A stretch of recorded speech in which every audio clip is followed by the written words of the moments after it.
Ես ձեզ այնքան շատ սիրում հարգում եմ, ես երբեք ինձ թույլ չեմ տվել որևէ ուրիշ ձև խոսալ, բայց ինչ ձևակերպում եք հիմա անում։ Որ դատախազի եկել, ասում եք պատգամավորները պետք է քվեարկեն եւ ըստ էության հանձնեն Հովիկ Աղազյանի իրավապահների։ Շատ լավ պատգամավորները պետք է քննարկեն, բայց ես նույնիսկ ասում եմ, ես շատ սիրում հարգում եմ, երբեք ինձ թույլ չեմ տվել այլ ձև խոսալ, բայց դուք հիմա այդ ձևակերպումը որ անում եք, հանձնել, ինչի համար եք անում։ Ես ազգային ժողովի, չէ, ես ազգային ժողովի պատգամավոր եմ, ես ոչ դատախազ եմ, ոչ դատավոր եմ, ես նման որոշում չեմ կարող կայացնել։ Տիկին Մարիա Կարապետյանը շատ ճիշտ ձևակերպում արեց, մենք ընդհանրապես պետք է լսենք եւ հասկանանք որքանով է հավաստի դատախազի ներկայացրած փաստերը,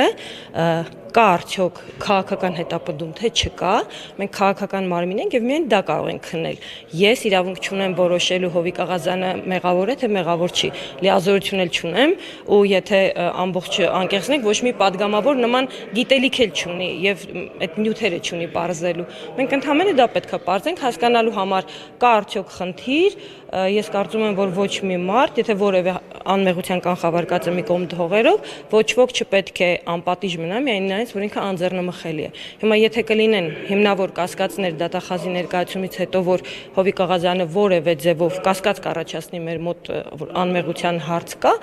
մենք կքվեարկենք կողմ կամ դեմ, մնացած արդեն դատանի որոշելիքն է, ոչ Ձեր թույլտվությամբ ամենայն հարգանքով նաև ձեր անձի նկատմամբ դուք SMS ստացել եք, ասում են ԿՊԱ-կանները SMS են ստացել, որ պետք է քվեարկեն Հովիկ Աղազյանի դեմ, տեղեկություն ունեն այդպես եւ քվեատեղտիկը նկարեն։ Ես ոչ մի SMS 8 տարվա մեջ չեմ ստացել, ոնց պիտի քվեարկեմ։ Ես միշտ քվեարկել եմ խղճով, կամքով եւ համոզմունքներով։